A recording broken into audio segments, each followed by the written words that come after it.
রাষ্ট্রপতি নির্বাচনের ভোট শুরুর আগে সংবিধানের ৭০ অনুচ্ছেদ নিয়ে ফের বাকযুদ্ধ।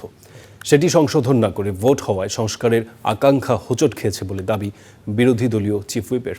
পরে স্বরাষ্ট্রমন্ত্রী বলেন, আগামী রাষ্ট্রপতি নির্বাচন সংশোধিত ৭০ অনুচ্ছেদের আলোকেই হবে। সংবিধানের ৭০ অনুচ্ছেদ অনুযায়ী দলীয় সিদ্ধান্তের বাইরে সংসদ সদস্যদের ভোট দেওয়ার সুযোগ নেই রাষ্ট্রপতি নির্বাচনে। এর ব্যত্যয় হলে বাতিল হবে এমপি পদ।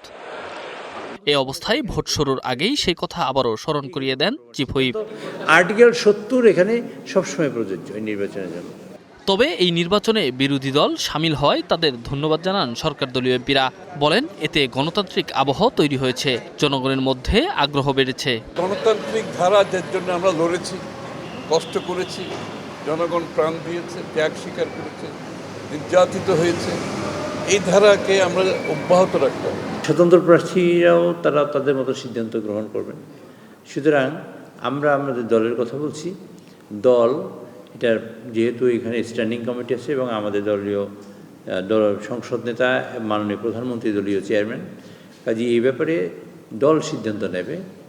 তবে ৭০ অনুচ্ছেদের ফের সমালোচনা করে বিরোধী দলীয় চিফ হুইপ বলেন, এই নির্বাচনে সংস্কারের আকাঙ্ক্ষা হোঁচট খেয়েছে। তারা নির্বাচনের পর থেকেই বলে আসছিল যে অক্ষরে অক্ষরে তারা জুলাই সনদ বাস্তবায়ন করবে।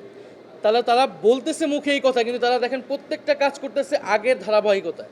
ফলে রাষ্ট্রপতি নির্বাচিত হচ্ছে আমাদের যে ফ্যাসিবাদী স্বৈরতান্ত্রিক যেই ব্যবস্থা, যেই সাংবিধানিক ব্যবস্থা ছিল, সেটার ধারাবাহিকতা হিসেবে কিন্তু বর্তমান রাষ্ট্রপতি নির্বাচিত হচ্ছেন।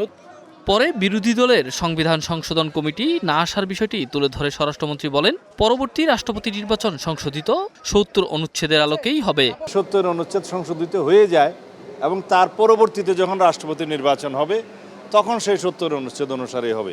বর্তমান নিয়ম অনুযায়ী অলি আহমেদ ১১ দলীয় ঐক্য থেকে প্রার্থী হলেও সংসদে বিএনপির ২/৩ সংখ্যাগরিষ্ঠতা থাকায় মির্জা ফখরুল ইসলাম আলমগীরের জন্যই খুলছে বঙ্গভবনের দুয়ার।